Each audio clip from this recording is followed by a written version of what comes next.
오늘은 리브가에 대해서 한번 살펴보려고 합니다. 성경 본문은 창세기 24장 10절로 20절 말씀이 본문 말씀이죠. 여러분 성경을 옆에 이렇게 펴놓으시고 함께 방송을 들으시면 좋겠습니다. 먼저 이제 들어가기 전에 창세기의 주된 관심은 뭐 천지 창조라든지 죄의 시작이라든지 뭐 여러 가지가 있겠지만 결국 창세기의 주된 관심은 이스라엘이라는 민족이 어떻게 형성되었는가, 이것이 바로 창세기의 주된 주제라고 할 수 있습니다. 조금 더 이야기하자면 그들의 조상이 누구인가, 이스라엘이 어떻게 형성되었고 이들의 조상이 누구인가. 그러면 이스라엘의 직접적인 조상은 누구겠습니까? 바로 야곱이죠. 원래 이 야곱의 이름이 나중에 이스라엘로 바뀌게 되지 않겠습니까? 그러면 창세기의 주 관심은 야곱이라고 이야기를 할 수가 있겠죠. 그래서 성경에도 보면은 야곱의 이야기들이 좀 분량을 많이 차지한다 볼 수 있습니다. 아브라함이라든지 이삭, 요셉보다 더 많은 분량을 차지하고 있는 것이 바로 야곱의 이야기죠. 자, 그런데 야곱에 대한 관심은 많이 있지만 그의 어머니 리브가에 대한 이야기는 우리가 또 이렇게 많이 알지 못한다라고 볼 수 있습니다. 특별히 이제 전통적인 해석에서 리브가를 이해할 때 우리는 반목과 질시의 유혹자로서 리브가를 이야기하고 있습니다. 에서와 야곱 중에 쌍둥이 이제 자녀죠. 에서와 야곱 중에 야곱을 지나치게 편애해서 형제간의 갈등을 일으켰던 반목의 유혹자가 리브가가 아니냐. 나중에는 이제 남편 이삭까지 속여가면서 집요하게 장자권을 야곱에게 넘겨버렸던 인정머리가 없는 여성이 바로 리브가였다. 질시의 유혹자, 시기를 하도록 만들었던 그런 유혹자가 리브가 아니냐. 이것이 전통적인 해석이라고 이야기를 할 수 있습니다. 잔꾀를 부려가지고 남편과 자식 간의 갈등을 일으키고 수단 방법을 가리지 않고 목적을 달성하는 곤모술수의 대변자, 이게 이제 리브가라는 것이 전통적인 해석이라고 볼 수가 있습니다. 조금 더 이야기하면 이런 이야기죠. 우리가 지난번에도 하와 이야기를 했지만 하와가 아담을 유혹했다면 리브가는 반목과 질시의 유혹자로서 역할을 하지 않느냐. 그러면서 아담, 하와, 그 다음에 리브가를 이어가면서 여성에 대한 어떤 편파적인 그런 편협한 시각을 갖추도록 만드는 것이 바로 전통적인 해석의 잘못된 것이라 할 수가 있습니다. 자, 그러면 오늘 우리가 리브가를 한번 새로 읽을 텐데 5가지 주제로 한번 이야기를 나누고자 합니다. 먼저 첫 번째는 이야기를 했죠. 두 번째, 우물가의 만남과 선택, 그리고 리브가가 임신 중에 들려온 약속, 그리고 저주는 내가, 마지막으로 하나님의 구원 계획을 이끈 여성으로서 리브가를 이렇게 정리해 보려고 합니다. 오늘 본 말씀이 창세기 24장 10절과 20절 말씀인데 같이 한번 말씀을 보도록 하겠습니다. 창세기 24장에 보면은 이제 1절에 보니까 아브라함이 나이가 많아 늙었고 여호와께서 그에게 범사에 복을 주셨고, 그리고 늙은 종 엘리에셀이죠. 24장 2절에 보면은 다메섹 사람 엘리에셀입니다. 처음에 아브라함이 자신의 상속자로서 세웠던 인물이 엘리에셀이었죠. 자, 그 늙은 종 엘리에셀에게 내 고향 내 족속에게로 가서 내 아들 이삭을 위하여 아내를 택하라. 그래서 엘리에셀이 이제 고향으로 돌아가게 됩니다. 아브라함이 고향으로 돌아가게 되죠. 이 고향으로 돌아가는 도중에 이제 누구를 만나냐면은 리브가를 만나게 됩니다. 리브가를 만났는데 이 우물가에서 리브가를 만나게 되죠. 근데 이 우물가에서 리브가가 선택을 하게 되는데 아주 이렇게 뭐 수동적인 상태가 아닙니다. 아주 주체적인 그런 역할들을 보여주게 됩니다. 우리 그런 본문들만 한번 살펴볼 텐데, 먼저 이 엘리에셀이 우물가에 가서 이제 리브가를 보고 물을 좀 달라고 이야기를 합니다. 자, 그래서 24장 18절에 보니까 그가 이르되 내 주여 마시소서. 리브가가 이제 내 주여 마시소서 말하죠. 급히 그 물동이를 손에 내려 마시게 하기를 다하고 이르되 당신의 낙타를 위하여서도 물을 길어 그것들도 배불리 마시게 하리이다. 즉, 이 엘리에셀에게 물을 급히 이렇게 먹여주고, 그 다음에 낙타에게도 물을 이렇게 충분히 이렇게 먹여줍니다. 이런 모습을 봤을 때 리브가는 아주 뭐 성격이 급하고 이런 것이 아니라 진실된 모습, 상냥함과 선을 행하는 그런 리브가의 모습이라고 볼 수가 있겠죠. 그러니까 주체적으로 행동한다는 말이에요. 두 번째로 그러한 리브가의 선택, 주체성이 나타나는 것이 뭐냐면 엘리에셀이 너는 누구의 딸이냐 이렇게 묻습니다. 그러자 24절에 보니까 리브가가 그에게 이르되 나는 밀가가 나홀에게서 낳은 아들 부두엘의 딸입니다. 이렇게 이야기합니다. 그 다음에 뭐 그렇게 얘기만 하면 끝나는데 25절에 보면 또 이렇게 이야기합니다. 또 이르되 우리에게 집과 이 집이죠. 집과 사료가 족하며 유숙할 곳도 있나이다. 이렇게 어떻게 보면 와인 친절을 베풀어요. 이제 나그네를 대접하는 정신이 구약의 정신인데, 집과 사료도 많고 낙타들을 먹일 수도 있고, 그 다음에 당신이 유숙할 곳도 있다.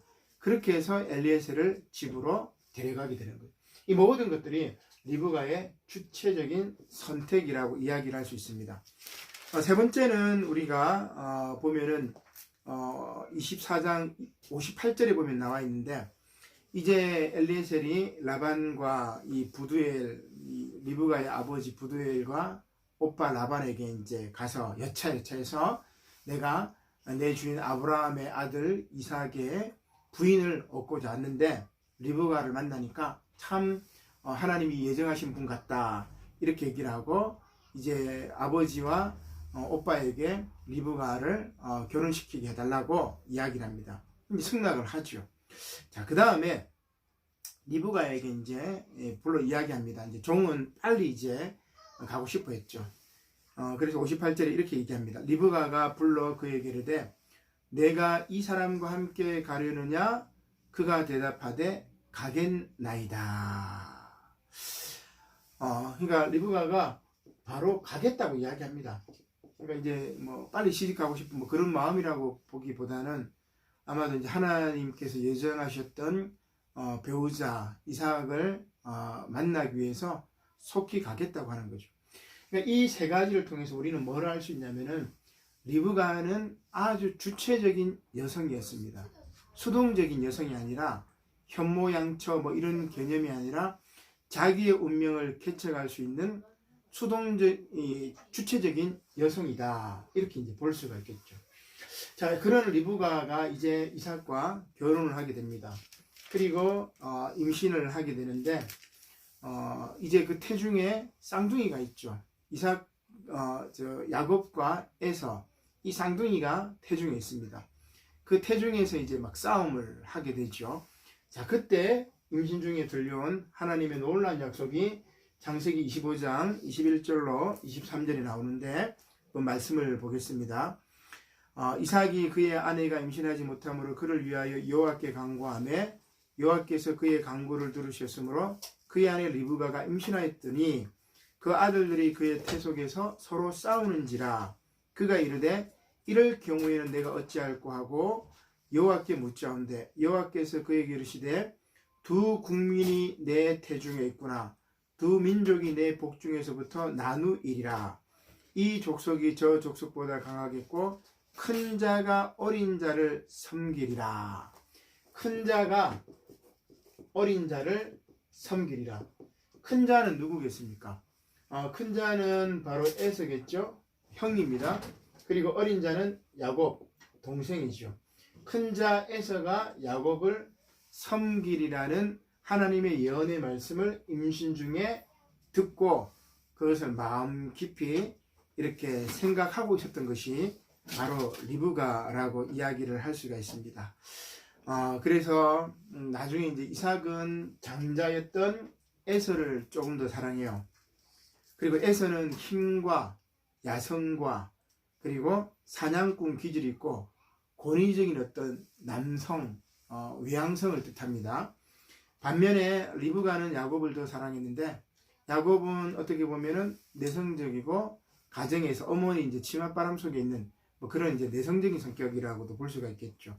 리브가는 이 임신 중에서 들려온 하나님의 약속을 믿고 어린 자 야곱을 더 사랑하고 이렇게 눈여겨 보았던 것입니다. 임신 중에 하나님의 말씀에 그 신뢰를 하게 되었고 그런데 이 둘이가 이제 싸우죠. 이제 싸우게 되는데 같이 함께 공생하지 못해요. 그래서 리브가는 둘 중에 약한 자 야곱을 선택했죠. 하나님의 사랑은 늘 장자보다는 차자, 막내 그런 것 같아요. 그러니까 더 약자들을 사랑하시는 하나님의 모습이라고 할 수 있습니다. 하나님은 고통받는 자, 약자 편에서 행동하시지 않았나.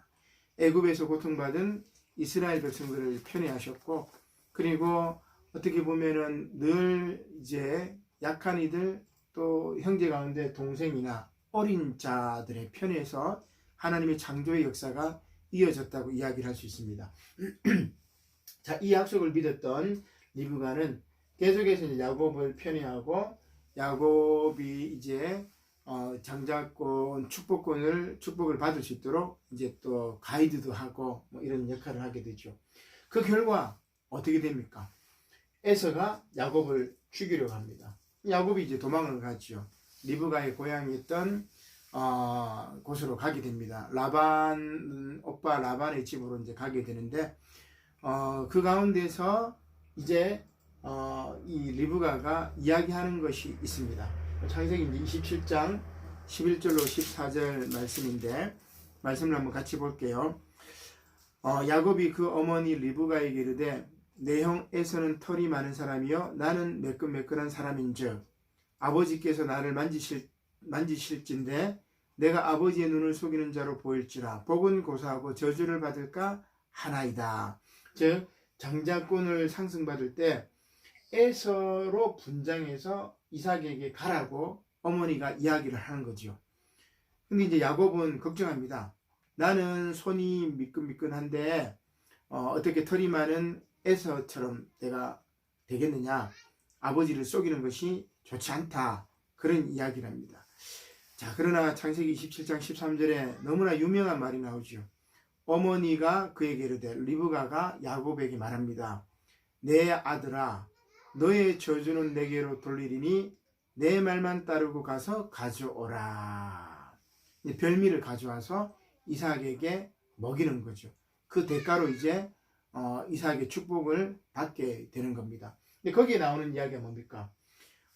너의 저주는 내게로 돌리리니 내 말만 따르고 가서 가져라. 내 말대로 해라. 이야기입니다. 저주는 내가 받을 터니 너는 축복받아라. 이런 이야기죠.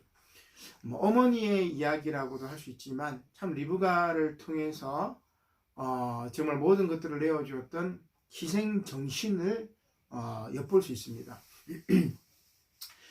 우리 코로나19 문제 이제 뭐 마스크 때문에 여러 가지 이제 문제도 있고 뭐 그랬었지만 언론이 이제 마스크가 뭐 모자란다라든지 자꾸 조장을 해요.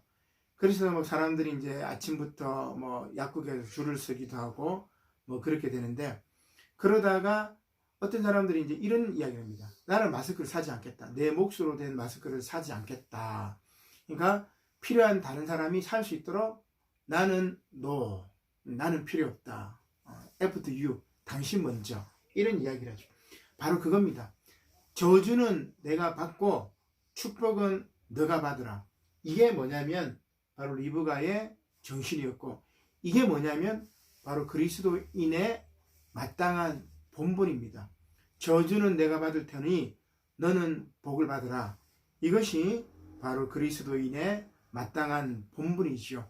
그래서 코로나19로 인해서 많이 힘들지만 조금 더 서로를 배려하고 사람이 사람에게 기적이 되는 세상. 우리 동백꽃 필 무렵에 보면은 동백이가 이제 고백하는 게 바로 그런 이야기 아니에요? 사람이 사람에게 기적이 되는 세상. 바로 이 리브가와 같은 마음을 가질 때 가능하다고 할 수 있습니다. 자, 그러면 저주는 내가 받고 축복은 너가 받으라, 이런 이제 이야기인데, 결국은 리브가가 했던 일은 뭡니까? 하나님의 구원 계획을 완성을 한 거예요. 교활하고 아버지를 속이도록 자신을 잘못 인도한 여성이 아니에요. 결단력 있고 적극적으로 하나님의 구원 계획을 이루어가는 여성으로서 리브가를 우리는 오늘 성경 말씀을 통해서 만날 수가 있는 것입니다. 야곱의 삶에 개입하는 리브가의 삶의 방식은 여러분 어떤 방식이었어요? 출세지향주의입니까? 너가 축복받고 너가 장자권 받고 너가 출세. 그렇지 않습니다. 혹은 맹목적인 모성이었습니까? 그러지 않았죠. 우리 가족을 위해서 다른 사람을 희생시키는 그런 것도 아니었습니다. 가족 이기주의도 아니었습니다. 오직 야곱 개인이 아니라, 제가 처음에 뭐라고 말했습니까? 창세기는 이스라엘 민족이 어떻게 형성되었는가, 그리고 그들의 조상이 누구인가, 즉 야곱에 대한 초점을 창세기가 이야기한다면, 리브가야말로 야곱 이스라엘 민족의 통해서 하나님의 구원 계획을 이끈 위대한 여성이라고 볼 수 있습니다. 야곱 개인이 아니라 이스라엘 공동체의 아버지로서 야곱을 위해서 선택하고 그리고 결단했던 주체적인 여성, 그리고 그 리브가로 말미암아 이스라엘 민족이 형성이 되었고 하나님의 놀라운 구원 계획이 이제 이루어지게 되는 거죠. 너무나 놀라운 리브가에 대한 이야기입니다. 오늘 이 말씀 여러분 많은 은혜 받으시고 리브가를 조금 더 다시 한번 생각하고 하나님의 구원 계획을 이끈 여성으로서 리브가를 다시 한번 생각하시는, 저와 여러분들이 되시기를 주님의 이름으로 축복합니다. 감사합니다.